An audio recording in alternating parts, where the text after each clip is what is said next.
प्रिय विद्यार्थियों सभी को नमस्कार। कैसे हैं आप सब? आई थिंक कि आप बहुत अच्छे होंगे। सबसे पहले मैं ज्ञान दीक्षा क्लासेस के डिजिटल मंच पर आप सभी का हार्दिक स्वागत अभिनंदन करता हूं और जल्दी से जल्दी जुड़ जाइए। चैनल को अभी तक सब्सक्राइब नहीं किया तो सब्सक्राइब करके ऑल वाला बेल आइकन जरूर प्रेस करें ताकि हर एक नोटिफिकेशन, हर एक सूचना आपको समय पर मिलती रहे और ज्यादा से ज्यादा विद्यार्थी जुड़ने का प्रयास करें।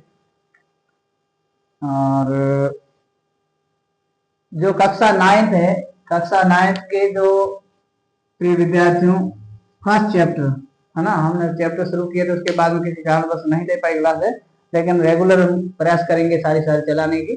अध्याय पहला है कक्षा 9वीं का, वो संख्या पद्धति। संख्या पद्धति में डेफिनेशन सारी पढ़ ली थी और प्रश्नावली 1.1 को भी हमने पूरा कर लिया था। ठीक है, और आज हम पढ़ेंगे प्रश्नावली पहले चैप्टर की या पहले अध्याय की जो प्रश्नावली है वो प्रिय विद्यार्थियों प्रश्नावली 1.2 क्या है 1.2।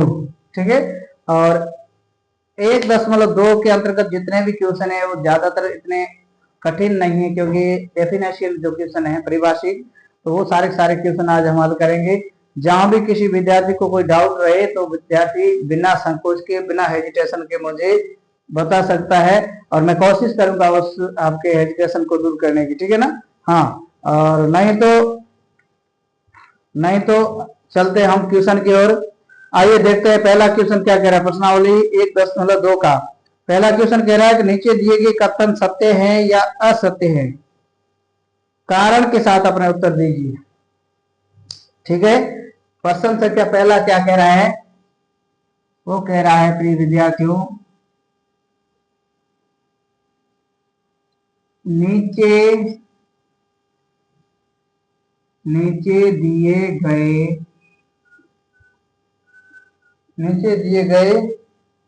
कथनों को नीचे दे रखा है।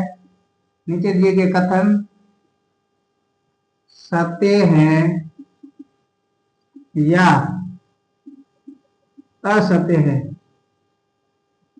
नीचे दिए गए कथन है प्रिय विद्यार्थी, वो सत्य है या असत्य है, कारण के साथ अपने उत्तर दीजिए। कारण के साथ अपने उत्तर दीजिए। ठीक है, प्रिय विद्यार्थी इसके आंसर तो लिख रहे हैं आपको, लेकिन कारण भी साथ में बताना है। यदि सत्य है तो क्यों है और असत्य है तो क्यों है। ठीक है ना? जब कारण के साथ आप लिखोगे तो इस प्रकार का जो क्वेश्चन है वो आपका राइट माना जाएगा। ठीक है, पहला दे रखा है प्रत्येक परिमेय संख्या एक वास्तविक संख्या होती है। क्या है पहला प्रिय विद्यार्थियों? पहला है प्रत्येक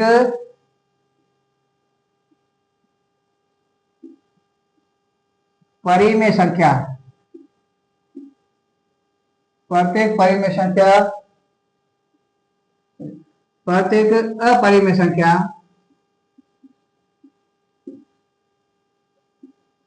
प्रत्येक अपरिमेय संख्या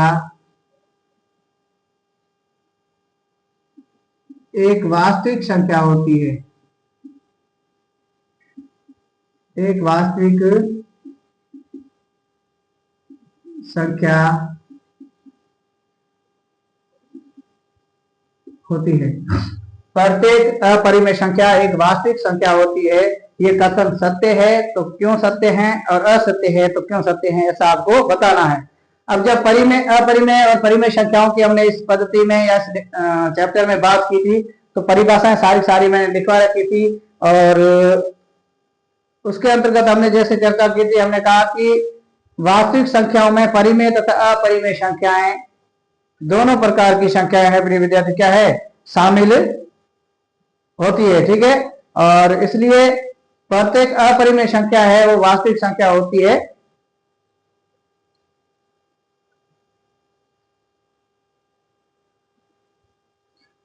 प्रत्येक अपरिमेय संख्या एक वास्तविक संख्या होती है। ये सत्य है या असत्य है? तो परिमेय संख्याएं जितनी बड़ी थी उसमें वास्तविक संख्या में परिमेय और अपरिमेय संख्या दोनों आ रही थी। आपको प्रश्न वाला पूछ रहा है कि प्रत्येक अपरिमेय संख्या एक वास्तविक संख्या है, तो आप लिखोगे बिल्कुल सत्य है कि अपरिमेय संख्या है वो वास्तविक संख्या है। क्यों? क्योंकि वास्तविक संख्याओं की डेफिनेशन हमने लिखी थी, परिमेय और अपरिमेय संख्याएं दोनों इसका क्या है, हिस्सा है, यानी वास्तविक संख्याएं ही कहलाती है। तो इसलिए जो अपरिमेय संख्या है वह प्रिय विद्यार्थी क्या है, वास्तविक संख्या है। इसका उत्तर क्या है, सत्य है। उत्तर क्या है, सत्य है। कथन सत्य है। क्या कथन सत्य है कि प्रत्येक अपरिमेय संख्या एक वास्तविक संख्या होती है। ये उत्तर क्या है, यानी ये प्रश्न क्या है, सत्य है। अब सत्य है तो कारण क्या होगा,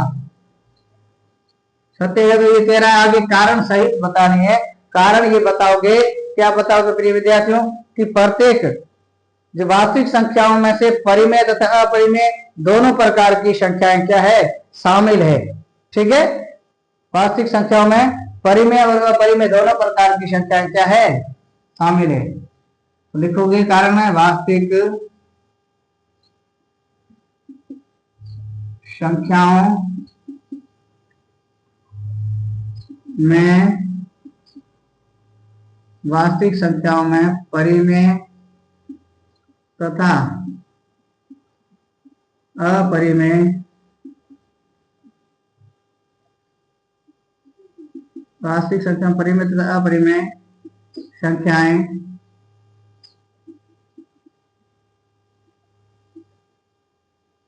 शामिल है। ठीक है, यानी वास्तविक संख्याओं में परिमेय तथा अपरिमेय दोनों प्रकार की संख्याएं शामिल है। क्या है, दोनों प्रकार की संख्याएं शामिल है। कौन कौन सी, परिमेय और अपरिमेय। ठीक है, यानी परिमेय और अपरिमेय दोनों प्रकार की संख्याएं क्या है, शामिल है। अतः शामिल है, अतः प्रत्येक जब दोनों प्रकार की शामिल है किसमें, वास्तविक संख्या में, तो अतः प्रत्येक अपरिमेय संख्या, प्रत्येक अपरिमेय संख्या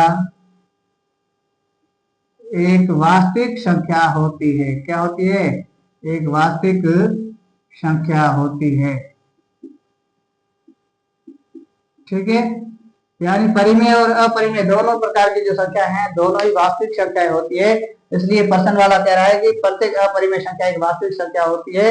इसका बताना है सत्य है, तो हम कहेंगे कि सत्य है। कारण क्या है, वास्तविक संख्याओं में परिमेय तथा अपरिमेय संख्या दोनों शामिल है। इसलिए अतः प्रत्येक अपरिमेय संख्या एक वास्तविक संख्या होती है। ये आपका कारण हो जाएगा प्रिय विद्यार्थी। क्या हो जाएगा, कारण हो जाएगा। अब इसका जो दूसरा है प्रिय विद्यार्थियों, दूसरा क्वेश्चन वो कह रहा है, पहले का वो क्या कह रहा है, पहले का दूसरा क्वेश्चन कह रहा है कि संख्या रेखा का प्रत्येक बिंदु रूट m के रूप में होता है जहां m एक प्राकृत संख्या है। क्या कह रहा है, प्रत्येक संख्या रेखा का प्रत्येक बिंदु रूट m के रूप में होता है जहां m एक प्राकृत संख्या है। संख्या रेखा का प्रश्न ये है कि संख्या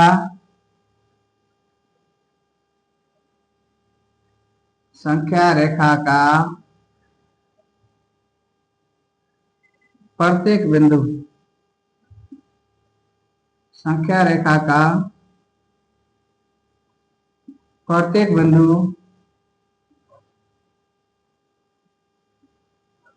रूट m के रूप में होता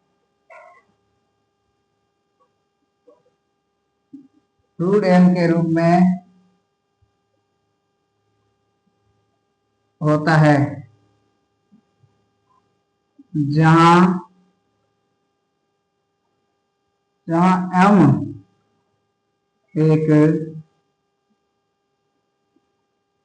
प्राकृत संख्या है। ठीक है, क्या कह रहा है प्रिय विद्यार्थी क्वेश्चन कि संख्या रेखा का प्रत्येक बिंदु रूट m के रूप में होता है जहां m एक प्राकृत संख्या है। बताना क्या है आपको, इसमें आंसर क्या देना है, बताना ये है कि ये जो दिया गया स्टेटमेंट है, कथन है, ये सत्य है या असत्य है। तो हम कहेंगे प्रिय विद्यार्थियों जो दिया गया कथन है वह असत्य है। कारण क्या है, संख्या रेखा पर प्रत्येक बिंदु रूट m के रूप में होता है, ये असत्य कथन है। कारण क्या प्रिय विद्यार्थी, कारण है कि संख्या रेखा पर सभी वास्तविक संख्या होती है, रूट के रूप में किसी प्रकार की जो फैक्ट संख्या है वो नहीं होती है। ठीक है, संख्या रेखा पर कौन सी संख्या होती है, वास्तविक संख्या होती है। वास्तविक संख्या कैसे, जैसे -2, -1, 0, 1, 1/2 और 1, ठीक है, और 2, 3, इस प्रकार की संख्याएं होती है वास्तविक संख्याएं, ठीक है। और उसके अलावा हम बात करें तो उसके अलावा बात करें प्रिय विद्यार्थियों, जैसे पाई है तो पाई भी एक प्रकार की क्या है, प्राकृत संख्या है। क्या है, तो संख्या रेखा पर सभी वास्तविक संख्याएं होती है, किसी प्रकार की फेक रूट वाली संख्याएं वो नहीं होती है, ठीक है। रूट वाली संख्या नहीं होगी तो इसका मतलब ये कथन क्या है, कथन है वो असत्य है। क्या है, असत्य है। तो आपका इसका उत्तर लिखोगे प्रिय विद्यार्थियों, कथन असत्य है। क्या है, कथन असत्य है, ठीक है। यहां तक किसी विद्यार्थी को डाउट है? अब कथन असत्य है, कारण क्या है? कारण है प्रिय विद्यार्थी वो है कि संख्या रेखा पर जो सभी वास्तविक संख्या हैं वो होती है, और जैसे उदाहरण के तौर पर मैंने अभी बताया, कारण है कि संख्या रेखा पर सभी संख्या रेखा पर सभी वास्तविक संख्याएं होती है, संख्या रेखा पर सभी वास्तविक संख्याएं होती है। उदाहरण के तौर पर, या जैसे -2, -1, 0, +1 आधा, 1 +2 पाई, ठीक है, आदि। इस प्रकार की जो संख्या है प्रिय विद्यार्थी वो संख्या रेखा पर होती है, न कि रूट वाली संख्या, ठीक है। रूट वाली संख्याएं वास्तविक संख्याओं का हिस्सा नहीं है, ठीक है। इसलिए कारण हमारा, सॉरी, कथन है वो क्या है, कथन है वो हमारा असत्य है। कैसा है, असत्य है। असत्य क्यों है, क्योंकि ये फेक संख्या है रूट वाली, और यहाँ है संख्या रेखा पर हमेशा हमेशा या सदैव सदैव वास्तविक संख्या ही होती है, जैसे अभी हमने बात की, ठीक है। हाँ, यहां तक किसी प्रकार का कोई दिक्कत हो तो मुझे बताइए। अतः कथन क्या है, अब लिखोगे अतः कथन, अतः कथन असत्य है, ठीक है। तो क्वेश्चन नंबर जो पहला था प्रिय विद्यार्थी, पहले का फर्स्ट और सेकंड दोनों हो गया। यहां तक किसी विद्यार्थी को कोई डाउट हो तो मुझे बताइए, नहीं तो चलते हैं आगे, और आगे क्या है उस पर हम चर्चा करेंगे। ये सारी क्लास है, रिकॉर्डेड रहती है, वीडियो को स्किप किए बगैर प्रिय विद्यार्थियों शुरू से लेकर के अंत तक जरूर देखा करें। और अभी गर्मी का मौसम है, गर्मी ज्यादा भयंकर पड़ रही है, कभी लाइटें नहीं होती, इस वजह से हम क्लास में थोड़ा सा डिस्टर्ब है, इसका जल्दी समाधान करेंगे। आप जुड़े रहे और आप अपना प्रेम और आशीर्वाद बनाए रखें, हम कोशिश करेंगे आपको बेहतरीन से बेहतरीन ढंग पढ़ाने की, ठीक है ना। अगला है प्रिय विद्यार्थियों तीसरा, पहले का जो तीसरा है उसमें भी बताना है, दिया गया कथन सत्य है या असत्य है। तो क्या है कथन, तीसरा है कि प्रत्येक वास्तविक संख्या एक अपरिमेय संख्या होती है। प्रश्न क्या है, प्रत्येक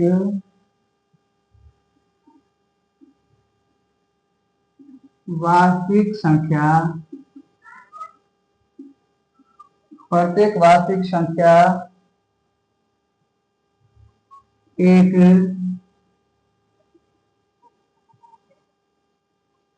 अपरिमेय, प्रत्येक वास्तविक संख्या एक अपरिमेय संख्या होती है, ये कथन दे रखा है, ठीक है। अब बताना क्या है, ये कथन है, दिया गया कथन है वो सत्य है या असत्य है, सत्य है तो क्यों है और असत्य है तो क्यों है, ऐसा इसमें आपको लिखना है, ठीक है। तो सबसे पहले, इससे पहले जो क्वेश्चन किया था हमने, ठीक इसी प्रकार है, यानी वास्तविक संख्याओं में परिमेय तथा अपरिमेय संख्या दोनों शामिल होती है, इसलिए वास्तविक संख्याओं में परिमेय तथा अपरिमेय संख्या दोनों आती है, ठीक है। इसलिए ये कथन है, यानी प्रत्येक वास्तविक संख्या एक अपरिमेय संख्या है, ये कथन क्या है, गलत है। उत्तर क्या लिखोगे, असत्य हैं। ठीक है, कारण क्या लिखोगे प्रिय विद्यार्थी? कारण स्पष्ट है कि प्रत्येक यानी वास्तविक संख्याओं में परिमेय और अपरिमेय संख्याएं दोनों आती है। क्या लिखोगे? वास्तविक संख्याओं में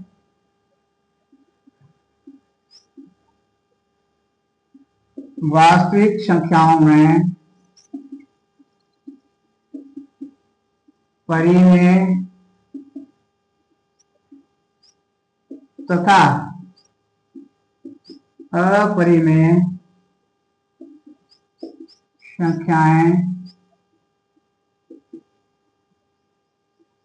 संख्याएं दोनों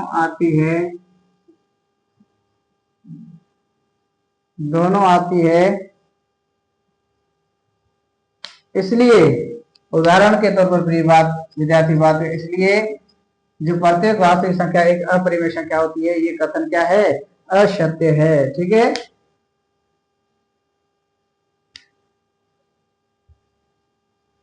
उदाहरण है 2 है, 3/5 है आदि। ठीक है, अब आप लिखोगे अतः प्रत्येक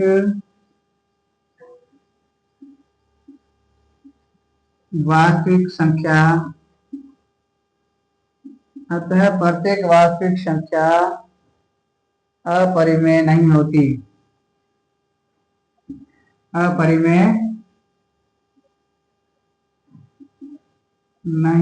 है। ठीक है ना, प्रत्येक वास्तविक संख्या है वो अपरिमेय संख्याएं नहीं होती है, और अपरिमेय संख्याएं और परिमेय संख्याएं दोनों ही वास्तविक संख्या होती है, तो सही है। लेकिन प्रत्येक वास्तविक संख्या है वो अपरिमेय संख्याएं नहीं होती। ठीक है, पहला पूछा था, ठीक उसका उल्टा है, प्रत्येक वास्तविक संख्या वो अपरिमेय संख्या नहीं होती है।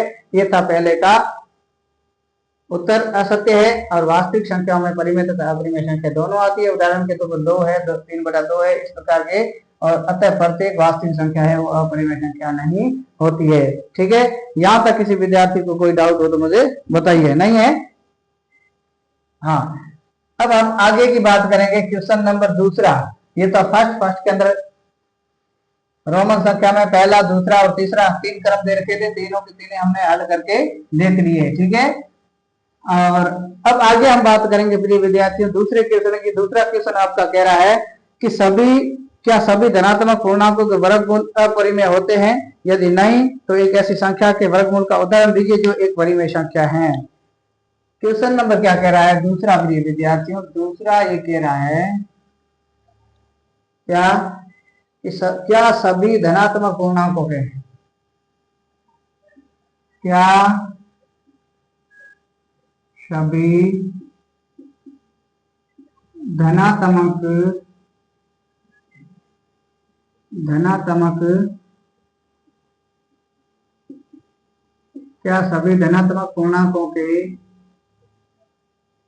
सभी धनात्मक पूर्णांकों के वर्गमूल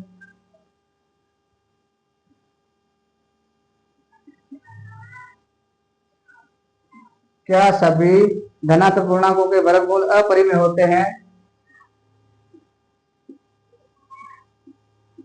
अपरिमेय होते हैं। यदि नहीं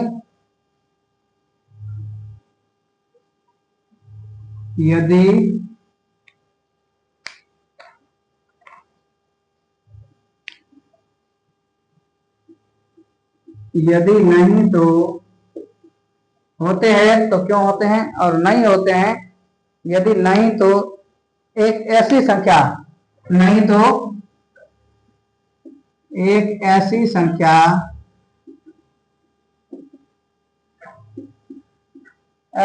बतानी है। एक ऐसी संख्या के वर्गमूल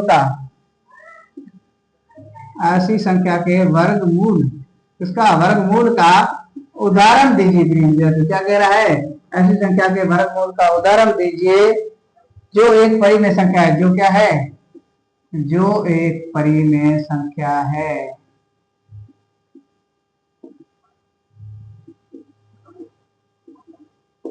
जो एक परिमेय संख्या है। प्रश्न क्या कह रहा है? क्या सभी धनात्मक पूर्णांकों के वर्गमूल, जितने भी धनात्मक पूर्णांक है उसके वर्गमूल अपरिमेय संख्याएं होते हैं? यदि नहीं तो एक ऐसी संख्या के वर्गमूल का उदाहरण दीजिए जो एक परिमेय संख्या है। ठीक है, तो हम कह सकते हैं कि सभी धनात्मक जो विद्यार्थी पूर्णांक है या पूर्णांकों के जो वर्गमूल है वे सभी अपरिमेय संख्याएं नहीं हो सकती। क्यों नहीं हो सकती? क्यों नहीं? इसलिए जैसे जैसे ये 3 है, 3 एक धनात्मक पूर्णांक है और इसका वर्गमूल लेंगे तो ये वर्गमूल आएगा दशमलव प्रणाली में। क्या आएगा? दशमलव प्रणाली में आएगा, जो कि एक अपरिमेय संख्याओं के अंतर्गत नहीं आएगी। क्या नहीं आएगी? अपरिमेय संख्याओं के अंतर्गत नहीं आएगी। तो हम कह सकते हैं कि क्या सभी धनात्मक पूर्णांकों के जो वर्गमूल है वो अपरिमेय नहीं होते हैं। उत्तर क्या लिखोगे? उत्तर लिखोगे प्रिय विद्यार्थियों, नहीं। क्या लिखोगे? नहीं। ठीक है, क्लियर है? अब नहीं क्यों है? क्योंकि सभी धनात्मक पूर्णांकों के वर्गमूल नहीं क्यों है प्रिय विद्यार्थियों? क्योंकि सभी धनात्मक पूर्णांकों के वर्गमूल अपरिमेय नहीं होते हैं। अपरिमेय नहीं होते क्यों? क्योंकि कुछ ऐसे धनात्मक पूर्णांक होते हैं जिनका रूल में मान एक पूर्ण अंक नहीं आ रहा है। कारण क्या है? क्योंकि वो संख्या है वो विषम संख्या होती है। ठीक है, और कुछ ऐसी संख्या है जिसका नहीं है, कुछ ऐसी विषम संख्या है जिनका जो धनात्मक पूर्णांक वर्गमूल है, पूर्णांकों का वर्गमूल, वो वर्गमूल एक पूर्ण संख्या नहीं आती है, इसलिए पॉइंटों वाली संख्या यह मान्य नहीं है। इसलिए हम कह सकते हैं कि सभी धनात्मक पूर्णांक या पूर्णांकों के वर्गमूल है वो अपरिमेय नहीं होते। अपरिमेय कब होंगे? जब एक पूर्ण अंक होगा। तो ये कह रहा है, फिर कह रहा है कि नहीं तो एक ऐसी संख्या के वर्गमूल का उदाहरण दीजिए जो एक परिमेय संख्या है। अब ऐसी संख्या के उदाहरण के तौर पर हमने जैसे देखा, ये उदाहरण के तौर पर हम बात करें विद्यार्थियों, जैसे ये रूट 25 है। रूट 25 एक धनात्मक पूर्णांक है और इसका वर्गमूल है प्रिय विद्यार्थी, वर्गमूल होते हैं तो 5 होता है। ठीक है, क्योंकि 5 गुणा 5 बराबर कितना होगा? 25 होता है। तो इस 5 का वर्गमूल या 25 का वर्गमूल कितना आएगा? 5। तो हम कह सकते हैं उदाहरण के तौर पर रूट 25 है वो क्या है? धनात्मक पूर्णांकों का वर्गमूल है और इसलिए यह एक पूर्ण अंक होने की वजह से यह एक अपरिमेय संख्या है। यहां तक किसी विद्यार्थी को कोई डाउट हो तो मुझे बताइए। कोई डाउट नहीं? तो ये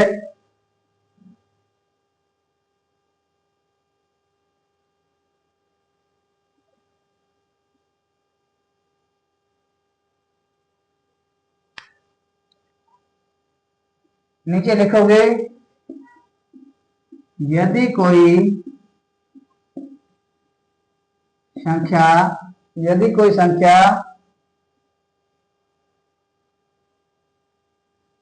क्या पूर्ण वर्ग हो तो, यदि कोई संख्या प्रिय विद्यार्थियों पूर्ण वर्ग हो तो उसका वर्गमूल परिमेय संख्या होता है। तो उसका वर्गमूल वह परिमेय संख्या होता है। क्या होता है? परिमेय संख्या होता है। ठीक है, यानी यदि कोई संख्या पूर्ण है, पूर्ण वर्ग हो, यानी ऐसी संख्या जिसका पूर्ण रूप से वर्ग हमारे सामने निकल करके आ जाए, तो ऐसी संख्या का या उसका पूर्ण वर्ग अस्तित्व में हो तो उसका वर्गमूल है वो परिमेय संख्या कहलाती है। जैसे 25 है, इसका वर्गमूल भी पूर्ण संख्या आई 5, तो 5 हमारी एक परिमेय संख्या है। क्या है? सॉरी, अपरिमेय संख्या है। क्या है? अपरिमेय संख्या है।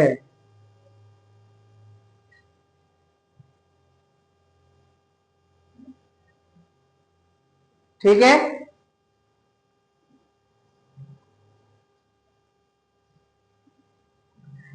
इसलिए हम कह सकते हैं कि सभी धनात्मक पूर्णांकों के वर्गमूल का पूर्णांकों के जो वर्गमूल है वो अपरिमेय नहीं होते हैं। ठीक है ना? हाँ, यदि कोई संख्या पूर्ण वर्ग होती है तो उसका वर्गमूल है वो अपरिमेय संख्या होता है। क्या होता है?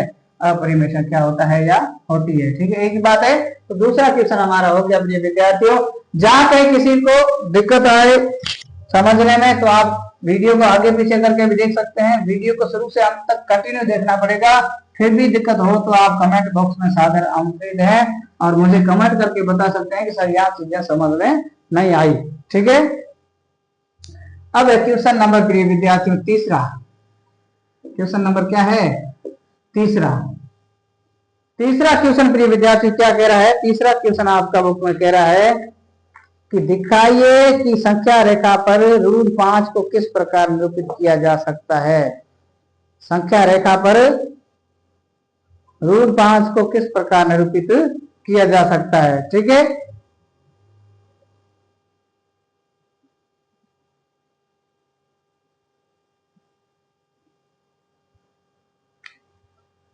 क्वेश्चन नंबर 3 है, वो कह रहा है दिखाइए, क्या कह रहा है? दिखाइए कि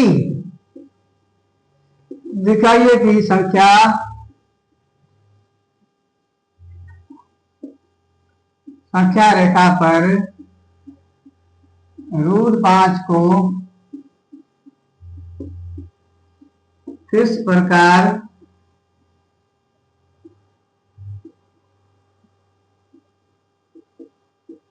निरूपित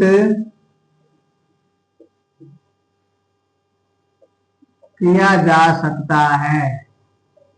ठीक है, यानी रूट 5 को किसी संख्या रेखा पर निरूपित करना है तो आपको बताना है कि रूट 5 को संख्या रेखा पर निरूपित कैसे किया जाता है। ठीक है, तो प्रिय विद्यार्थियों इसके लिए क्या करना पड़ेगा? इसके लिए सबसे पहले प्रिय विद्यार्थियों रचना करनी पड़ेगी। क्या रचना करनी पड़ेगी?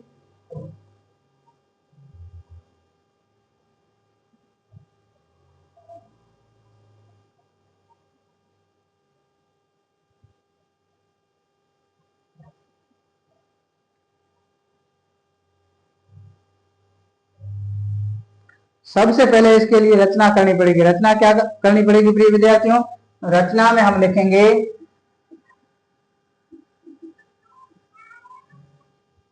अब ध्यान दीजिए, रचना करने के लिए सबसे पहले क्या करना पड़ेगा? कोई बिंदु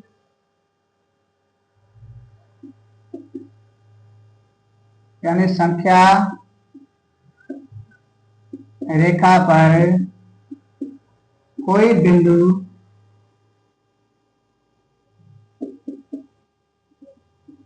संख्या रेखा पर मान लिया कि ये क्या है?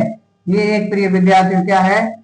संख्या रेखा है। क्या है? संख्या रेखा है। ठीक है, जिसकी लंबाई क्या है? अनंत लंबाई की एक संख्या रेखा है प्रिय विद्यार्थियों। ठीक है, और ये कह रहा है कि संख्या रेखा पर कोई बिंदु, रचना करना है संख्या रेखा पर कोई बिंदु ओ, संख्या रेखा पर कोई बिंदु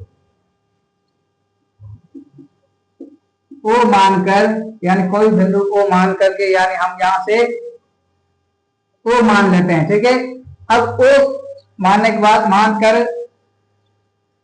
ओ मानकर ओ के दाहिने तरफ, ओ के दाहिने तरफ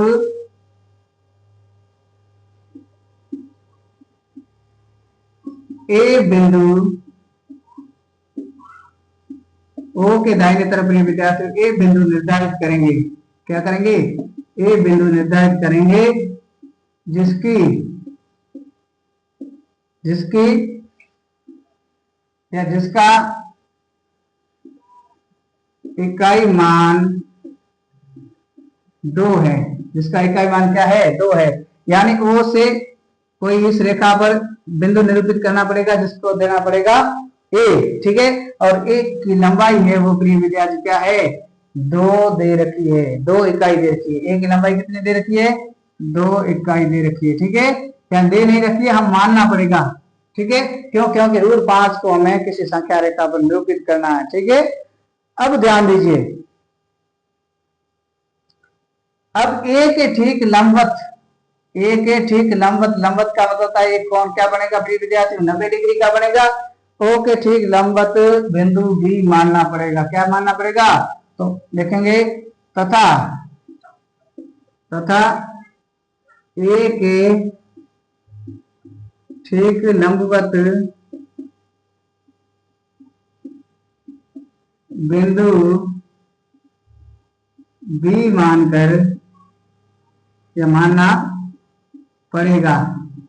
ठीक है, अब बी को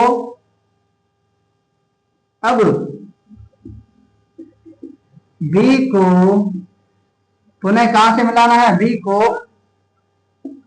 ओ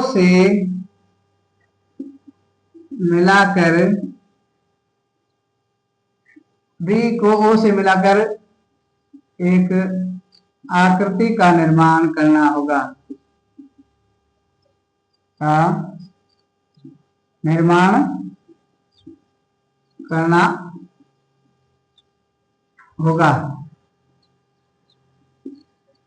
ठीक है।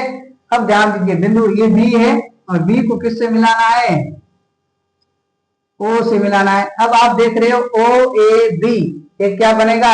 एक त्रिभुज बन गया। कौन सा? समकोण त्रिभुज बन गया। ठीक है, और समकोण त्रिभुज जहां बनेगा वहां पाइथागोरस प्रमेय होगा। ठीक है, तो ये आप देख रहे हो, ये है ओ बी, ठीक है, ये है ए बी और ये है ओ और ए। ये तीनों भुजाएं हमारे पास आ गई है। ठीक है, अब तीनों भुजाएं आ गई है तो पाइथागोरस प्रमेय से इसका मान निकालेंगे। क्या निकालेंगे? पाइथागोरस प्रमेय से मान निकालेंगे। ठीक है, तो पाइथागोरस प्रमेय से पाइथागोरस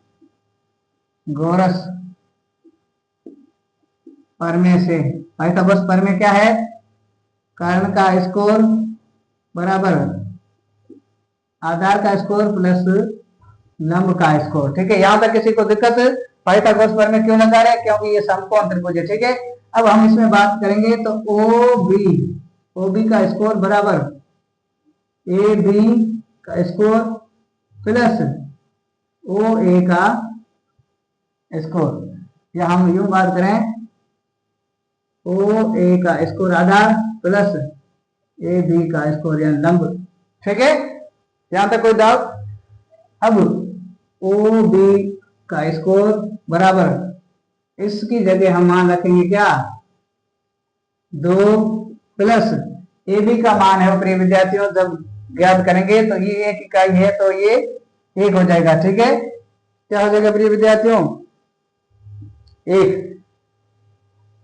अब इसका होल स्क्वायर है। अब ध्यान दीजिए, हमें चाहिए ओबी का मान चाहिए तो इसका रूट लगेगा, रूट लगते ही खुलेगा, 2 को 2 से गुणा करोगे 4 प्लस 1 को 1 से गुणा करोगे 1 ही रहेगा। ठीक है, तो ओ बी बराबर है प्रिय विद्यार्थियों √5 आएगा। क्या आएगा?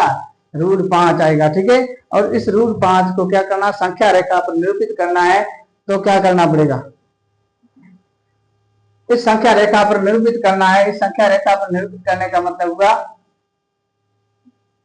कि ये जो संख्या रेखा है इसमें 0 2 1 2 3 4 या आप कह सकते हो √5। ठीक है, अब इस प्रकार आपको संख्या रेखा पर निरूपित करना है तो इस ओ ए को क्या करना पड़ेगा? ओ ए को अब क्योंकि √5 को संख्या रेखा पर निरूपित करने के लिए √5 को संख्या रेखा पर निरूपित करने